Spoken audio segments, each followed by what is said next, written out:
Tax नहीं था। 1920 में लाला लाजपत राय ने all India trade union Congress, all India trade union Congress, all India trade union Congress का स्थापना किया। All India trade union Congress की स्थापना लाला लाजपत राय ने कब कर दिया? 1920 में, ताकि मजदूरों का कोई ज्यादा शोषण न किया जा सके। मजदूरों पर कानून कौन सा था? अस्थाई बंदोबस्त किसके समय लाया गया था? Lord Cornwallis. रैयतवाड़ी, टॉमस मुनरो। महालवाड़ी, विलियम बेट। सबसे ज्यादा टैक्स का प्रतिशत किसमें था? महालवाड़ी। कितना परसेंट? कुल उपज का 60% ले लेता था।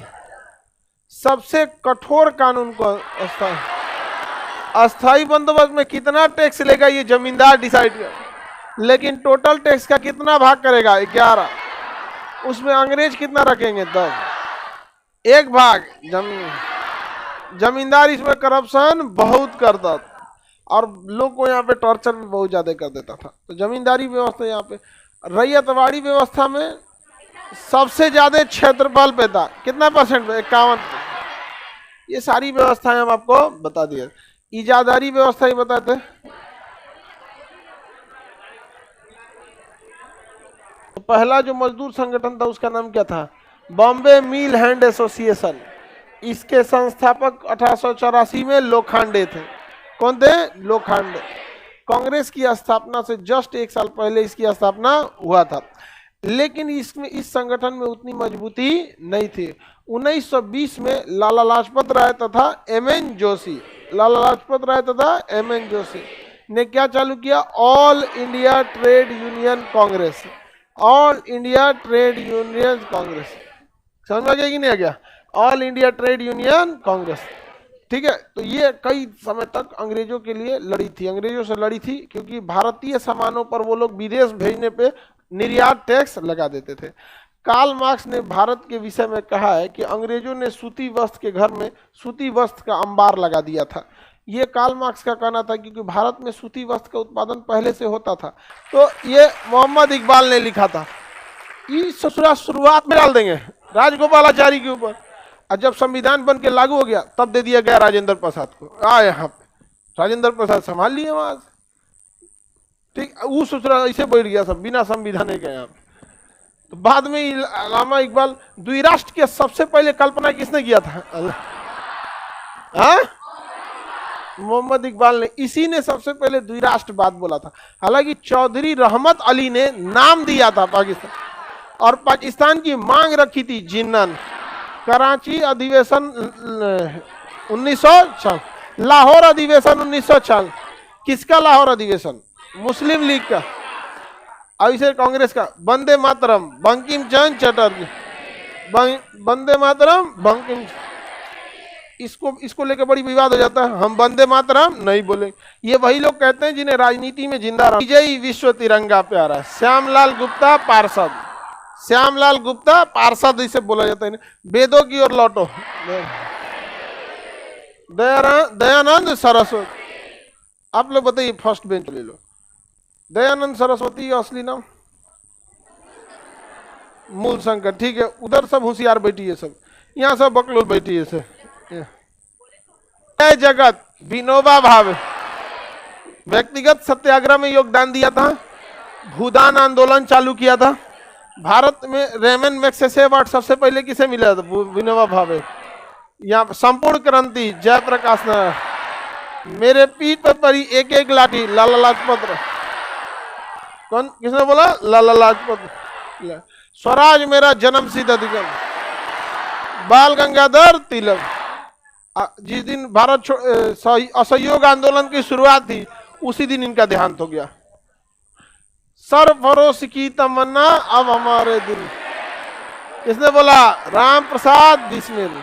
राम प्रसाद। इंकलाब जिंदाबाद। दिल्ली चलो, तुम मुझे खून दो मैं तुम्हें जय। सुभाष चंद्र बोस। जय हिंद। हे राम।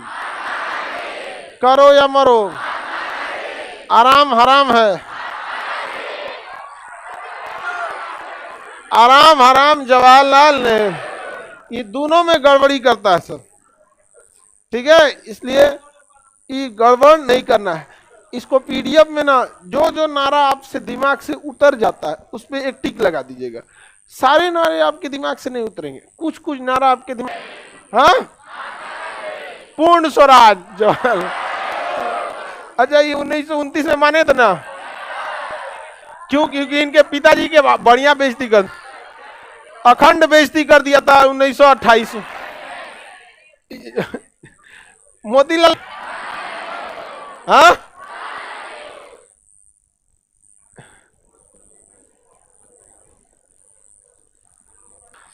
समूचा भारत एक विशाल बंदी गृह है। चित्तरंजन दास। असहयोग आंदोलन में पहला जेल जाने वाले व्यक्ति चित्तरंजन, और पहली महिला इनकी पत्नी बसंती देवी। सुभाष चंद्र बोस के गुरु चित्तरंजन दास। स्वराज पार्टी के निर्माता चित्तरंजन दास और मोतीलाल नेहरू। हिंदी, हिंदू, हिंदुस्तान भारतेंदु हरिश्चंद्र, ये तो लेखक रहे हैं। भारतेंदु हरिश्चंद्र क्या रहे हैं? लेखक रहे हैं। तो हिंदी साहित्य, या फिर आप लोग हिंदी से ग्रेजुएशन करिएगा तो इन लोगों के बारे में बहुत अजय है। रविंद्रनाथ टैगोर, ये भारत का राष्ट्रीय गीत बन गया, यहाँ राष्ट्रीय गान, और वंदे मातरम राष्ट्रीय गीत। देखो दिमाग काम कर रहा है इन सब का। ठीक है, राष्ट्रीय गान था, यहाँ पे हम गीत बोल दिए थे। हाँ ठीक है, काम करता है दिमाग। आगे बढ़े नहीं। कांग्रेस में हुई टिप्पणियां, इसको देख लेते हैं। और नारा वगैरह समझ में आ गया? देखिए उसमें ना सारा नारा आपसे नहीं भूलेगा। कांग्रेस मुट्ठी भर लोगों का संगठन है, डबरे लॉर्ड डबरे। कांग्रेस मुट्ठी भर लोगों का संगठन है, डबरे लॉर्ड डबरे। कांग्रेस अपने पतन की ओर लड़खड़ा रही है। मेरी इच्छा है कि पतन में मदद कर दूं। देश विद्रोही संगठन है। दो बातें बोला था इसने, किसने? करजन। क्योंकि 1905 में जब करजन ने बंगाल का विभाजन किया था तो सबसे संगठित रूप से जो विरोध हुआ था वो कांग्रेस ने ही किया था। और यह विरोध कांग्रेस के अंदर दो चीजों के लिए था, एक अंग्रेजों के खिलाफ विरोध था, दूसरा कांग्रेस के अंदर ही विरोध था कि इतना आराम आराम से काहे विरोध कर रहे हैं। और यह विरोध उभर के आ भी गया 1907 में कांग्रेस का विभाजन हो। तो जब कांग्रेस का विभाजन का 2 साल पहले से नींव रखी जा रही थी तो करजन को ऐसा लग रहा था कि कांग्रेस ही खत्म हो जाएगी, लेकिन कांग्रेस खत्म ना हुई बल्कि उसकी 2 साल था। करजन नहीं है। कांग्रेस में लोग पदों के भूखे हैं। बंकिम चंद्र चटर्जी, बंकिम चंद्र चटर्जी, ये होता भी है, आज भी है। आज भी भारत में कोई संगठन करिएगा ना तो उसमें लोग पदों, कांग्रेस भिक्षा मांगने वाली संगठन ही। तो सबसे जहर बोलते थे कौन? बाल गंगाधर। भारतीय अशांति का जनक किसे कहा जाता? बरसाती में डक की तरह चिल्लाने से स्वतंत्रता नहीं मिलेगी, किसने बोला? बाल गंगाधर। इन्होंने ही कहा था कि यदि साल में एक बार हम बरसाती में डक की तरह टर टर करेंगे तो आजादी नहीं मिलेगी। कांग्रेस शिक्षित लोगों का एक मेला है, लाला लाजपत राय। कांग्रेस अधिवेशन 3 दिन का तमाशा, अश्वनी। कांग्रेस में लोग केवल याचना यानी विनती करते हैं, विपिन चंद्र पाल, विपिन चंद्र पाल। कांग्रेस शिक्षित लोगों का एक मेला है, किसने बोला? लाला लाजपत राय। कांग्रेस अधिवेशन 3 दिन का एक तमाशा, अश्वनी। कांग्रेस में लोग केवल याचनाएं करते हैं। कांग्रेस की आवाज पूरी जनता की आवाज नहीं है, फिरोज शाह मेहता। ये हकीकत भी है कि कांग्रेस ने जो बोल दिया इसका मतलब ये नहीं कि पूरी देश बालू से कांग्रेस से ही बड़ा संगठन बना सकता। महात्मा गांधी ऐसा बात क्यों बोला था उन्होंने? जब उन्होंने 1942 में भारत छोड़ो का प्रस्ताव रखे थे तो कांग्रेस के सदस्यों ने क्या किया था? विरोध। इसलिए इन्होंने घुसिया के कहा कि तुम लोग कांग्रेस पे घमंड मत दिखाओ। इनका एक कांग्रेस पे घमंड मत दिखाओ। इनका एक और कहना था कि आज़ादी के बाद कांग्रेस को भंग कर देना चाहिए, स्वतंत्रता के बाद कांग्रेस पार्टी को समाप्त कर देना चाहिए। समझ में आ गया कि नहीं? आज़ादी के बाद एक गलती सबसे बड़ी है, लेकिन रानी के बुढ़ऊ का वैल्यू नहीं है। बुढ़ऊ का मतलब होता है गाँव में ना, बुढ़ऊ का मतलब हस्बैंड होता है। हाँ जी, गांव में देखे ना, अब बुढ़ऊ है कोई जो तो क्राउन से लेके दे दिया गया 1876 में किसको? महारानी को। महारानी को दे दिया गया था 1876 में। किसे दे दिया गया?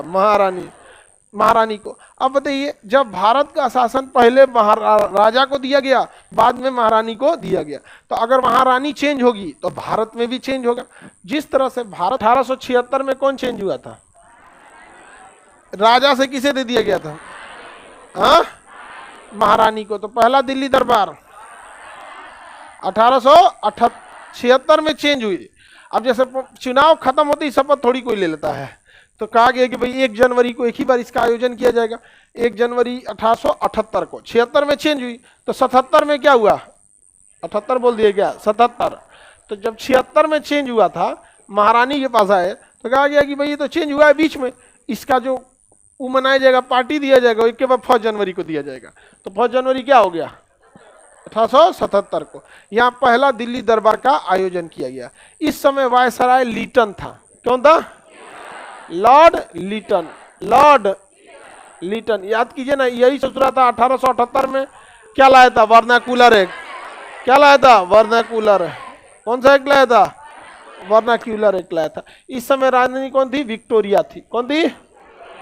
विक्टोरिया थी। इसके याद में विक्टोरिया महल बनाया गया। क्या बनाया गया? विक्टोरिया मेमोरियल या विक्टोरिया महल। कहाँ है? कलकत्ता में। कहाँ पे है? कोलकाता में। विक्टोरिया महल या विक्टोरिया मेमोरियल। आगे बढ़ जाए। दिल्ली दरबार पहला कब आयोजित किया गया? 1877।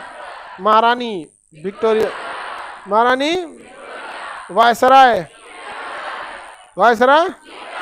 लॉर्ड। देखिए, भारत की राजधानी शुरू से ही दिल्ली ही कंट्रोल हुई है। दिल्ली से ही कंट्रोल की गई है भारत की राजधानी। 12वीं सदी से जब दिल्ली सल्तनत की स्थापना हुई थी, तो गुलाम वंश के पहले शासक का नाम था कुतुबुद्दीन ऐबक।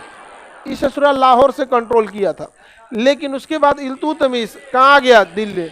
तो शुरुआत से ही शासन दिल्ली में रहा है, राजनीतिक शासन। लेकिन अंग्रेज भारत में जब आए थे तो राजनीति करने नहीं आए थे, उनका उद्देश्य व्यापार करना था। इसलिए वो कोलकाता को क्या बनाए थे? राजधानी बनाए थे। लेकिन बाद में वो क्या हो गए? सब राजनीति में प्रवेश कर गए सब, इसलिए उन्हें अपनी राजधानी कहाँ ले जानी पड़े? दिल्ली में। कहाँ ले गए? दिल्ली में। तो पहला दिल्ली दरबार की स्थापना 1877। वायसराय कौन था? दूसरा दिल्ली दरबार 1903। तीसरा हो गया तो 1911। दूसरा दिल्ली दरबार 1903। आप बताइए इस समय वायसराय कौन रहा होगा? आप ऐसे डेट से थोड़ी याद होता है, उस समय की आगे पीछे की बड़ी घटना के आधार से आप निकाल सकते हैं। 1905 का बंगाल विभाजन, करजन। तो वायसराय कौन रहा होगा? करजन। तो आगे पीछे की थोड़ी बहुत घटनाओं से आपको इससे आइडिया ले लेना चाहिए। तो इस समय वायसराय कौन था? करजन। कौन था? करजन। इस समय भी क्या हुआ होगा? राजा या रानी चेंज हुए होंगे। क्या चेंज हुए होंगे? एडवर्ड राजा बने थे इस समय। एडवर्ड सप्तम इस समय क्या बन गए थे? राजा। एडवर्ड सप्तम क्या बन गए थे? राजा बन। अब महारानी एलेक्जेंडा क्या बन गई थी? रानी बन गई थी। एडवर्ड 7 कौन बन गए? राजा। एडवर्ड सप्तम ये क्या बन गए थे? राजा बन। इसमें भी बहुत पैसा खर्चा किया गया। अब आप बाहुबली मूवी देखें, जब सब बाहुबली वाला। तीसरा नंबर आते हैं 1911। आपको पता होगा भारत की राजधानी चेंज हुई थी। इस समय कौन थे? हार्डिंग। कौन था? हार्डिंग द्वितीय थे। इस समय भारत का वायसराय हार्डिंग। ये पहला दिल्ली दरबार था जिसमें इंग्लैंड का राजा खुद भारत आया था। जॉर्ज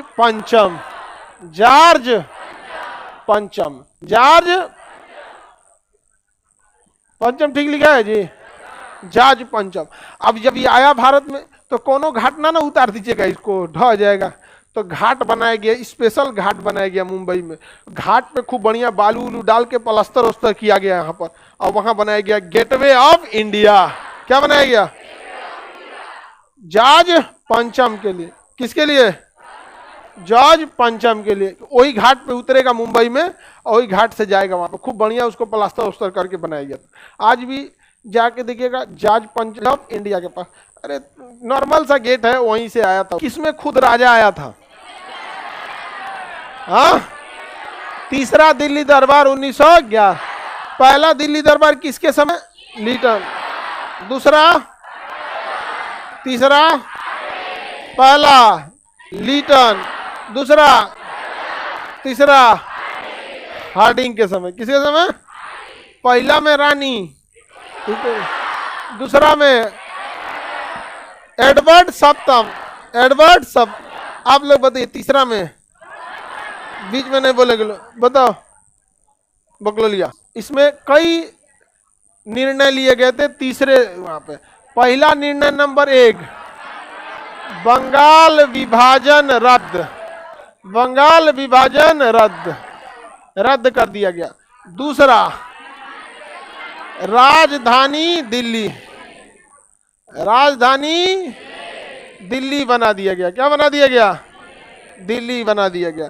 उसके बाद बंगाल राज्य का पुनर्गठन किया गया। बंगाल से किसे अलग कर दिया गया? बिहार। किसे अलग कर दिया गया? बिहार। और किसे अलग कर दिया गया? असम। असम को अलग कर दिया गया। तो बिहार राज्य का, बंगाल का क्या किया गया? पुनर्गठन किया गया। बंगाल का पुनर्गठन कब हुआ था? 1911 में। बिहार का पुनर्गठन हो गया 1936 में। क्या निकल गया? उड़ीसा। क्या निकला? उड़ीसा। अब फिर एक हो गया 2000 में, झारखंड। क्या बन गया? झारखंड। समझ में आ गया कि नहीं आएगा? किसी को दिक्कत? तो बताइए तीसरे दिल्ली दरबार में कितने डिसीजन लिए? 3। पहला डिसीजन बंगाल विभाजन रद्द। दूसरा डिसीजन भारत की राजधानी दिल्ली। तीसरा डिसीजन बंगाल से बिहार को अलग कर दिया। बंगाल से किसे अलग कर दिया? बिहार को अलग, उड़ीसा को नहीं। लॉर्ड लिटन।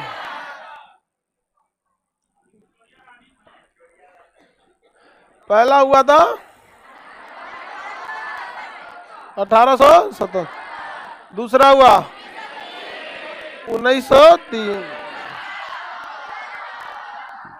1911 बता दिए थे ना। 1877 में जो हुआ था, इस समय वायसराय लॉर्ड लिटन। भारत का वायसराय कौन था? लॉर्ड लिटन। और 1903 में करजन, और ये हार्डिंग। हार्डिंग द्वितीय, हार्डिंग द्वितीय। तो वायसराय सबको भी ध्यान रखना है, क्योंकि वायसराय पूछता है एकमात्र दिल्ली दरबार जिसमें खुद इंग्लैंड के राजा आए थे। जॉर्ज पंचम। कौन आए थे? जॉर्ज पंचम। जॉर्ज पंचम। एक एक खानदान में एक से ज्यादा नाम रख देता है सब। न तो उसका पहला एलिजाबेथ को बनाया गया, तो इसमें किसे? विक्टोरिया को। विक्टोरिया को क्या बनाया गया? विक्टोरिया को। और इसी के लिए विक्टोरिया मेमोरियल भी बनाया गया था। इसमें कौन थे? एडवर्ड सप्तम। एडवर्ड सप्तम थे। इस सब में खूब भव्य खर्चा वर्चा किया जाता था, पैसा। दिल्ली में बेहतर, दिल्ली दरबार में तीसरा दिल्ली दरबार प्रमुख था। इसमें बंगाल विभाजन को रद्द किया गया, भारत की राजधानी दिल्ली किया गया, बंगाल से बिहार को अलग कर दिया। बस यही 3 था। हालांकि बिहार से फिर उड़ीसा को 1936 में अलग, कब अलग किया गया था? 36। समझ में आ गया कि नहीं आ गया? अब आगे समझते हैं नेहरू पीरियड। अंतरिम सरकार। अंतरिम सरकार आपको बता दिए थे। अंतरिम सरकार में मंत्री, प्रधानमंत्री कौन थे? जवाहरलाल नेहरू। पहली बार चुनाव हुआ 1951 में, चुनाव चला 1952 तक। उसके बाद ओरिजिनल जो सरकार बनी थी वो 1952 में बनी थी। 1952 में बनी थी। अब ध्यान से समझिए। इसके बाद इस नेहरू काल में कई सारी गलतियां हुई। तो अंतरिम सरकार भी किसके हाथ में थी? जवाहरलाल नेहरू। 1952 के बाद 1965 तक पूरा सरकार किसके हाथ रही? नेहरू तक। 63 तक रही। किसके बाद? जवाहरलाल 63 तक रही। चुनाव के बाद भी वही क्या बने? प्रधानमंत्री। पहले टर्म में भी वही, दूसरे टर्म में भी वही, तीसरे टर्म में भी वही थे। लेकिन उसी तीसरे टर्म में दौरान उनका क्या हो गया? मृत्यु हो गई, उनकी मृत्यु हो गई। तब किसे बनाया गया? लाल बहादुर शास्त्री। किसे बनाया गया था? लाल बहादुर शास्त्री। यानी इसका मतलब है शुरुआती दौर में भारत का, ये मिस्र के राष्ट्रपति थे कर्नल नासिर, और यूगोस्लाविया का Marshal Tito, Jawaharlal Nehru, Ahmed Sukarno Indonesia का, Ahmed Sukarno Indonesia, Jawaharlal Nehru, Colonel Nasser मिस्र, Marshal Tito Yugoslavia, Marshal Tito Yugo, इस सब मिल गया, सब अब बैठ गया सब सर्बिया की राजधानी बेलग्रेड में। सब कहाँ बैठा? सब बेलग्रेड में। और यहाँ पे 1960 में ना पास कर दिया सर ना गुट निरपेक्ष आंदोलन, नॉन एलाइजिंग मूवमेंट।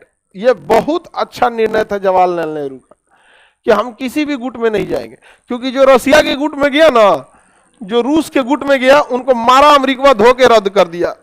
और जो अमेरिका बांट दिया भारत को, इसे ले हो गया, भारत का विभाजन कर दिया वहां पे रेड क्लिफ ने। इसके अलावे उसने ना ऑप्शन दे दिया यहाँ के छोटे मोटे राज्यों को, देशी रियासतों को ऑप्शन दिया कि अगर वो पाकिस्तान में जाना चाहते हैं तो पाकिस्तान में चले जाए, भारत में रहना चाहते हैं तो भारत में रह जाए, और अगर स्वतंत्र रहना चाहते हैं तो स्वतंत्र भी रह जाए। अब आप देखिए अंग्रेज जिस जगह दिमागे ठंडा गया, कहीं कोई ठीक नहीं, हमरो घर के उठा ले जाएगा सर। तब दौड़े दौड़े आए नेहरू के पास कि हमारा मदद कीजिए, तो नेहरू कहे कि हाँ हाँ मदद करना जरूरी है, अब हम सेना भेजेंगे। सरदार पटेल ने कहा कि छोड़ दीजिए इसका, बहुते कर गर्मी चढ़ल था, हरी सिंह अपन अलग देश बनाएंगे, बना लो। कहा महाराज ऐसा मत कीजिए, हमसे गलती हो गया सर। सरदार पटेल कहे कि एग्रीमेंट तैयार है, साइन कर यहाँ तुरंत साइन कर यहाँ पे। तो उसने साइन किया 26 अक्टूबर 1900 साइन करें यहाँ पे। नेहरू कहे क्या महाराज पटेल आप तो जब आदमी है, देखिए मुसीबत पड़ल है, आप साइन भाग। तो चमका रहा था मई को, कह थे कि अलगे हम रहेंगे, अलगे रहेंगे। समझ में आ गया? अलगे रहोगे, लो अलगे रहेंगे। देश बनाने का शौक है तो लड़ाई भी लड़ने की हिम्मत रखना चाहिए। और उसी दिन उन्होंने भारतीय सेना को भेजा ब्रिगेडियर उस्मानी के नेतृत्व में। अब पाकिस्तान के लिए सरदर्द बन गए ब्रिगेडियर उस्मानी, क्योंकि अगर ब्रिगेडियर उस्मानी नहीं मरे रहते युद्ध में ना, तो भारत के पहले सेनापति रहते। जब ब्रिगेडियर उस्मानी को कमान दिया गया था ना, उस दिन के बाद 1 इंच भी जमीन पाकिस्तान कब्जा नहीं कर पाया, बल्कि उसके बाद से इन्होंने कई हजार गांव को वापस लाया था। लगभग तीर के मैदान में खुदे सीधे चढ़े गए थे। जहां जब सीधे खड़े होकर सैनिकों को भाषण दे रहे थे, एक तोप का गोला आके सीधे इनके ऊपर गिर गया और ब्रिगेडियर उस्मानी वहीं पे शहीद हो गए थे। बाद में आप फिर वो गलती कर दिया। नेहरू ने गलती क्या कर दिया, लेके मामला यूएनओ चल गए, क्योंकि इनको जाना ही था यूएनओ में। वकील को अगर कोर्ट में जाना है तो साइन करिएगा ना, तो कह दीजिएगा कि हमारे जम्मू कश्मीर के लिए एक अलग से प्रावधान होगा, जिसका नियम कानून बनाने का अधिकार जम्मू कश्मीर को होगा। तो भाई भारत में मिलाना था जम्मू कश्मीर को। सरदार पटेल भी क्या करते हैं, ज्यादा देर हो जाता कबायली पूरा कश्मीर कब्जा कर लेता सब। तो उन्होंने कहा कि ठीक है तुमसे मिलेंगे। तो जैसे संविधान बन रहा था ना, तो इस ससुरा अपना 370 जोड़ लिया। क्या जोड़ लिया? 370, और कहा कि इस 370 में हम अपना संविधान आराम से बनाते रहेंगे। समझ में आ गया कि नहीं? और ये अपना संविधान बना के ला रहा था 1957 में। 370 कंप्लीट कब हुआ था? 1957। खूब अच्छा से बना के लाया। कौन? हरि सिंह। हरि सिंह कुछ नहीं थे, सारा काम कौन कर रहा था? यानी 370 की पूरी रूपरेखा किसने तैयार किया था? आगे किसको रखा था? हरि सिंह। तो देर यही कूद रहे थे। आज हरि सिंह का कोई नाम लेने वाला है? फारूक अब्दुल्ला अभी भी है, और उनका बेटा उमर अब्दुल्ला। कौन थे? उमर अब्दुल्ला।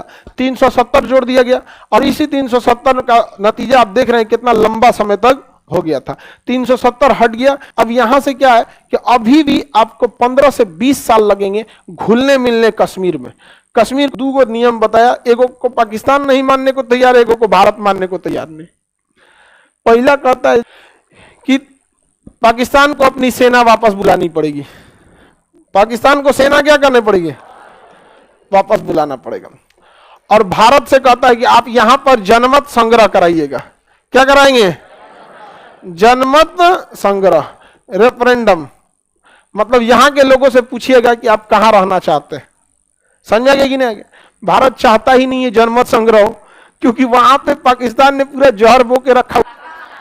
हाँ, पाकिस्तान बोल देगा सब जाने के लिए यहाँ पर। दूसरा, पाकिस्तान सेना वापस नहीं बुलाना चाहता है, क्योंकि जानता है कि जिस दिन पाकिस्तान सेना वापस बुलाएगा उस दिन भारत सेना चल जाएगी। कहेगी ना, पाकिस्तान कहता है हमको भारत पे भरोसा नहीं है, तो कहा नहीं भरोसा है तो जाओ घरे जाओ अपना, नहीं भरोसा है तो यहाँ मिल जाती थी। लेकिन भारत की अगर किसी लड़की की शादी होती थी तो उसे नहीं मिलती थी। सोचिए, इतना खराब नियम लागू किया गया था यहाँ पे। यहाँ दोहरा कानून लागू था, यहाँ आरबीआई का नियम नहीं लग सकता था, राष्ट्रपति शासन नहीं लग सकता था। यहाँ 370 जब तक था तब तक यहाँ पर कोई भी व्यक्ति भारत का यहाँ जाके बस नहीं सकता था, ना ही यहाँ जमीन खरीद सकता था। बड़ी नौटंकी था। 370 हम हटा भी नहीं सकते थे, क्योंकि संविधान में लिखा था कि 370 जो है, 370 में लिखा गया है कि जम्मू कश्मीर की सीमा भारत की सीमा है। यानी जो जम्मू कश्मीर की सीमा है वो भारत की सीमा है। ये किसमें लिखा गया है? ये तो कभी नहीं हटा है, ना अभी हटा है ना कभी हटेगा। यह तो मेन चीज है जो जम्मू कश्मीर को सटा के रख ले। एक हटा दीजिएगा तो जम्मू कश्मीर की सीमा, जम्मू कश्मीर में विवाह करके वहां की नागरिकता नहीं ले सकते हैं, आरबीआई का नियम नहीं लागू हो सकता है, राष्ट्रपति शासन ने जितना अंड बंड था वो सबको रद्द कर दिया गया। 370 अभियो है, समझ में गया। लेकिन वो किसी काम का अब नहीं बच गया, बस उसमें एक बातें अटकल है, जम्मू कश्मीर की सीमाएं भारत की सीमा। समझ में आ रहा है कि नहीं आ रहा? अच्छा काम हुआ ना? समझ में आ गया आप लोग को? कब हम लोग काम कब बन गया ये? 26 अक्टूबर 1907। 26 अक्टूबर 1907। लेकिन उससे पहले कब्जा हो चुका था किस पर? पीओके पर। जब साइन किया उससे पहले पाक ऑक्युपाइड कश्मीर बन चुका था। पाक ऑक्युपाइड कश्मीर बन चुका था। तो ये हो गया पाक ऑक्युपाइड कश्मीर। पाक ऑक्युपाइड कश्मीर, पाक ऑक्युपाइड कश्मीर इतना लेके चल गया 30%। कितना ले जाते हैं? अब जवाहरलाल नेहरू चाइना से समझौता करना चाहते थे। उन्होंने किया पंचशील समझौता। चाइना से कौन सा समझौता हुआ? पंचशील समझौता। पंचशील समझौता 1954 में हुआ। पंचशील समझौता 1954 में। यहां नेहरू ने गलती क्या किया समझिए ध्यान से। होमी जहांगीर भाभा ने 1954 को और जोड़ दिए थे ताकि डायरेक्टिव ना हो। यहां पर यही गड़बड़ हो जाता है, डायरेक्ट बोलना चाहिए। पंचशील समझौते के जगह पे 21शील समझौता रहता, युद्ध विराम समझौता, एक दूसरे पे कभी युद्ध नहीं करेंगे। लेकिन लीपापोती के चक्कर में रद्द कर दिए। 5 गो सिद्धांत लेके चल गया पंचशील। नेहरू के दिमाग में बैठा था 20 साल युद्ध नहीं करना है, तो ये चाहते थे नेहरू, जवाहरलाल नेहरू, कि चाइना जो है इसे 20 साल के लिए क्या कर सके, एक्सेप्ट कर ले। 20 साल के लिए एक्सेप्ट, तो रख दिए कि हम लोग इस समझौते को 20 साल के लिए करते हैं। लेकिन चाइना का प्लान कुछ और था। उसने कहा कि हम पहले इसे 6 साल के लिए मानेंगे। कितना साल के लिए माने? 6 साल के लिए मानेंगे। 1960। कितने साल के लिए? 6। तो 6 साल कब हो जाता है? 1960। अब ये बताओ, आपको कोई चीज 20 साल के लिए चाहिए तो 20 हो ही गया है, तो भारत का यूज किया जाए। भारत का क्या किया जाए? यूज किया। उसने तिब्बत पर कब्जा कर लिया 1959। पूरी दुनिया बवाल मचा दी कि चाइना ने गलत किया है। अब कहीं पे गलत होता है तो उसके अगल बगल से ही आवाज उठती है। यूक्रेन का मामला यूरोप वाले जाइए कि चाइना ने गलत किया। चाइना ने नेहरू को फोन कर दिया। पंचशील समझौता में देखिए, अंतर्राष्ट्रीय मंच पर एक दूसरे का साथ देना है, विरोध मत कीजिएगा। एक दूसरे के आंतरिक मामले में हस्तक्षेप नहीं करना है। तिब्बत का मामला मेरा आंतरिक हस्तक्षेप मत कीजिएगा। एक दूसरे की अखंडता का ख्याल रखना है। हम उस पर कब्जा कर लिए, आप तोड़ना काहे चाहते हैं? तो उनका आंतरिक मामला, हम इसमें क्या बोलेंगे? पंचशील का अच्छा से यूज कौन कर लिया? चाइना। किसने कर लिया? चाइना। चाइना कर लिया कि नहीं कर लिया? पंचशील खत्म कब हुआ? 60 में। 60 में क्या हो गया? पंचशील खत्म हो गया। नेहरू गए कि इसको रिन्यू करना है, तो कहा कि रिन्यू कर देंगे, पहले कुछ ना, जमीन विवाद चल रहा है, नक्शा के हिसाब से कुछ गड़बड़ी है यहाँ लद्दाख वद्दाख के एरिया में, यहाँ का भी प्रॉपर मैप नहीं है। नेहरू को हमला कर दिया। जैसे पंचशील खत्म हुआ उसके 2 साल बाद चाइना ने हमला कर दिया। समझ में आ गया कि नहीं आ गया? और चाइना हमला जब कर दिया तो इतना 10% एरिया अक्साई चीन का चाइना ने क्या कर लिया? कब्जा कर लिया। अक्साई चीन का कब्जा किसने कर लिया? चाइना ने कर लिया। यहाँ पर पंचशील समझौता रखले रह गया। चाइना ने अच्छे से यूज किया हम लोगों को। इस समय अच्छे से यूज किया हम लोगों को। इस समय चाइना की एयरफोर्स उतनी पावरफुल नहीं थी, एयरफोर्स उस समय भारत का पावरफुल था, लेकिन जवाहरलाल नेहरू एयरफोर्स को उड़ने के लिए आदेश ही नहीं दिए, न श्रीनगर एयरबेस से और ना ही लेह एयरबेस से उड़ने का आदेश ही नहीं दिए। उन्होंने कहा कि मैं इस मामले को यूएनओ में सुलझा लूंगा। महासचिव बनना जो है, अब समझ में आ रहा है, हर गलती के लिए इनका एक ही महत्वाकांक्षा जिम्मेदार है, इनको यूएनओ का महासचिव बनना था। इनको ही ना बुझा रहा है कि यूएनओ में वो वीटो लेके बैठल है कौन, चाइना। तिब्बत को कब्जा किया तो यूएनओ कुछ कर ही नहीं पाया। जो पूरा हरि सिंह ने विलय पत्र पर हस्ताक्षर कब किया था? 26 अक्टूबर 1947, तब तक कब्जा हो चुका था। बाकी कश्मीर के बारे में आपको बता दिया, 1947 से 48, इसमें इसने 30% एरिया जिसको पाक ऑक्युपाइड कश्मीर कहते हैं, इसको क्या कर लिया था, कब्जा कर लिया था। नेहरू की गलती मामला लेके चले गए यूएनओ में। अब यूएनओ भारत के लिए भी अड़ंगा अटका दिया है। वो गृह युद्ध है, दूसरा लड़ाई हो गया 1965 में। कब लड़ाई हो गया? 1965। 1965 की लड़ाई में हम लोगों को काफी ज्यादा कैजुअलिटी उठानी पड़ी थी, क्योंकि इस युद्ध में हमने पाकिस्तान के बहुत बड़े एरिया को कब्जा कर लिया था और पीओके के बहुत सारे एरिया को कब्जा कर लिया। जब आप आगे बढ़ते हैं दुश्मन के एरिया में तो आपकी कैजुअलिटी 1965 का युद्ध समाप्त हो गया ताशकंद समझौता के तहत। किसके साथ? ताशकंद समझौता। ताशकंद समझौता, ताशकंद समझौता के तहत यह युद्ध क्या हो गया? समाप्त हो गया।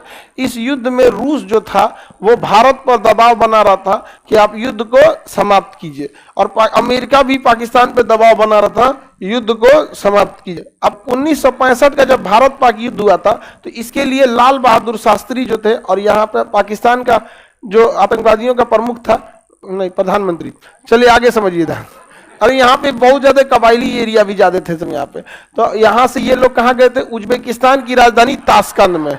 और ताशकंद में समझौता हुआ था 10 जनवरी 1966 को। इस समझौते के तहत बहुत दबाव बनाया गया लाल बहादुर शास्त्री के ऊपर कि अपनी सेना को वापस बुलाइए। अब पूरी एगो तो प्रधानमंत्री, चलिए ताशकंद समझौते के तहत भारतीय सेना को क्या करना पड़ा? वापस बुलाना। लेकिन भारतीय सेना के बहुत सारे जवान शहीद हुए थे और हमने ज्यादा एरिया कब्जा कर रखा था कि अगले दिन लाल बहादुर शास्त्री एकदम टेंशन में आ गए और भारतीय मीडिया ने अखबार में क्या छापा कि भारत के लाल ने भारत को बेच दिया वहां पे, इससे उनका हार्ट अटैक हो गया। हमारी मीडिया क्या छापेगी? इंदिरा गांधी है, आगे एक एक करके उसको समझेंगे लोग। 1965 युद्ध समझ में आ गया। तीसरा हो गया 1971 में। 1971 में हम लोगों ने पाकिस्तान का एक देश तोड़ दिया, बांग्लादेश। ये एरिया था पूर्वी पाकिस्तान, क्या था? पूर्वी। और ये एरिया था पश्चिमी पाकिस्तान, पश्चिमी पाकिस्तान। क्योंकि रेड क्लिफ ने जब विभाजन किया था तो उसने मुस्लिम बाहुल्य क्षेत्र को किसे दे दिया था? पाकिस्तान को। अब ये लोग मंत्री बनेगा तो प्रधानमंत्री चुनाव में जनता वोट देगी ना, लेकिन जीत गए चुनाव में कौन? शेख मुजीबुर रहमान। कौन जीत गए? शेख। और शेख मुजीबुर रहमान इस साइड से थे। ये बेचारे गए यहाँ पे शपथ लेने के लिए तो इनको जेल में डाल दिया। यार ये अपने देश के नहीं हुए, हमारे क्या होंगे?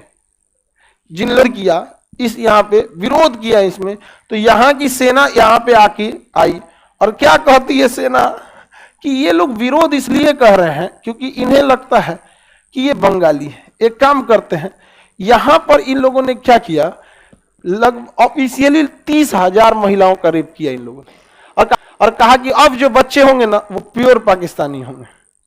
ये इन लोग का था। 19 इतनी बगावत उतर गई थी ना कि हमको बस हथियार चाहिए, मार डालेंगे वहां पे। भारत ने कहा कोई बात नहीं, लो हथियार। मुक्ति वाहिनी, कौन सी सेना है? अल्लाह के मुक्ति वाहिनी, जिस सेना को ना ट्रेनिंग था, ना ही हथियार चलाने का अनुभव था, ना ही उन्हें कोई शारीरिक इतनी भयानक कि अपने देश में इनकी सेना को छुपने का अगर नहीं हुआ। 93,000 फौजियों ने सरेंडर किया था। 93,000 फौजियों ने सरेंडर किया भारत के सामने। वहां पे बंदूक निकाल के सरेंडर कर दिया था यहाँ में, समझौता करने में। अब यहाँ हम लोग का एक तो पोस्ट था, बहुत कम पोस्ट था, लगभग 90 से 120 सैनिकों की टुकड़ी थी। लोंगे वाला कौन था? लोंगे वाला से पाकिस्तान घुस गया अपने लगभग 6,000 सैनिकों को लेकर। समझा क्या, टैंक लेके पूरी की पूरी बटालियन लेके लोंगेवाला से घुस गया। वहां थे मेजर चांदपुरी, कौन थे, मेजर, मार के धो के रद्द कर दिया। वहां पे 120 को मिलके वहां पे 6000 को हरा दिया। चांदपुरी टैंक छोड़ के भागा है सपना। आज भी जाइएगा लोंगेवाला में ना, 1900 का टैंक पेंट वेंट करके हम लोग रखे हैं लोग यहाँ। 1971 के युद्ध में बांग्लादेश की ओर से कौन लड़ रहा था, मुक्ति वाहिनी। 1971 के इस युद्ध में 1972 में पाकिस्तान ने इसे मान्यता दिया। पाकिस्तान ने क्या दिया, मान्यता दिया। पाकिस्तान कह रहा था नहीं मानेंगे, अब मान्यता नहीं देगा तो कब वो चढ़ जाएगा। तो भारत ने उनके 93,000 सैनिकों को रखा था। 93,000 सैनिकों को मान्यता नहीं दोगे इन सब का बिरयानी बन जाएगा 93,000 सैनिक कह रहे महाराज बचा लो हमको। कितना शर्म लगा होगा कि पाकिस्तानी सेना का सेनापति भारतीय सेना के सेनापति के पास आके अपना पिस्तौल जमा कर रहा है, रख लो, तारा उतार के दे रहा है यहाँ पे, रख लो यहाँ पे। अब आप शिमला समझो, शिमला समझौता, इंदिरा गांधी यहाँ के प्रधानमंत्री थी। अब तक जितने प्रधानमंत्री हुए ना उसमें सबसे ढीठ प्रधानमंत्री कोई थी ना, इंदिरा गांधी। सर्जिकल ऑपरेशन किया तब क्या, अमेरिका आ गया था पाकिस्तान को बचाने के लिए। तो अमेरिका को काउंटर करने के लिए अमेरिका यहाँ अपना 7वां बेड़ा लेके आया था, इसमें परमाणु बम था। तो रूस इधर से 40वां बेड़ा लेके आया था, इसमें कौन ले गया 40वां बेड़ा, इसमें भी परमाणु बम था यहाँ पर। और रूस अपने साथ पनडुब्बियां भेज दिया था, और वो पनडुब्बियों को समुद्र के ऊपर ला दिया। पनडुब्बी समुद्र के अंदर चलती है, जानबूझ के समुद्र के ऊपर ला दिया, क्योंकि अमेरिका की सैटेलाइटों ने देखा तो कहा कि बाप रे बाप, रूस फुल मूड में है, इससे फुल मूड में है यहाँ पे। इसलिए अमेरिका को क्या हो गया, लौट गया। रूस ने ही चाइना को रोक के रखा था कि बीच में कुछ नहीं बोलना है। अब बताइए कैसे कोई देश इतना ज्यादा दबाव को झेलेगा। इसके अब भारत को भी प्रेशर लगाया था रूस कि भाई तुम्हारे विवाद में हम कितना दिन पड़ेंगे, जल्दी से जल्दी निपटाओ। तो इंदिरा गांधी पे प्रेशर था जल्दी से जल्दी समझौता करके रखा जाए। तो हम लोगों ने क्या समझौता किया, शिमला से। इस शिमला समझौता में कहा गया था कि हम लोग बॉर्डर पे गोली नहीं चलाएंगे, दोनों ओर से गोली कोई नहीं चलाएगा। सीज फायर का समझौता हुआ था, लेकिन अक्सर गोलियां चलते रहती। 93,000 हम लोग फौजी पकड़े हुए थे, किसके, पाकिस्तान।